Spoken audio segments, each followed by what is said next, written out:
কথা আপনাদের বলবো।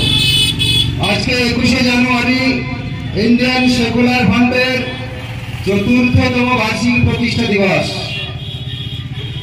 আজকের যে মূল অনুষ্ঠানটা কলকাতায় হওয়া দরকার ছিল, সেটা বর্তমান সরকারের কুচক্রান্তে আমরা বিভিন্ন এলাকায় বা আপন আপন এলাকায় এই অনুষ্ঠান পথসভা আকারে পালন করতে আছি আর কি। যাই হোক, বর্তমান সরকারের দুর্নীতিকে কেন্দ্র করে এই ইন্ডিয়ান সেকুলার ফ্রন্ট এই দলটার 2021 সালের 21শে জানুয়ারি আজকের দিনে এই দলটার জন্ম হয়েছিল। এই দলটা খুব অল্প সময়েই এর বাড়বাড়ন্ত অত্যন্ত কারণটা, এই দলটা হচ্ছে সততার প্রতীক। এই দলের মধ্যে কোনো ভেজাল নাই।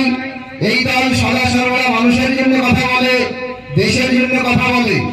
সে কারণে এই দলের প্রতি মানুষের খুব চাহিদা আছে। সেই হিসাবে এই দলটা দিনের পর দিন বাড়তেই আছে। সত্যি মিথ্যা দিয়ে সত্যকে বেশি দিন ঢেকে রাখা যায় না। সত্য একদিন উদ্ঘাটন হবেই হবে।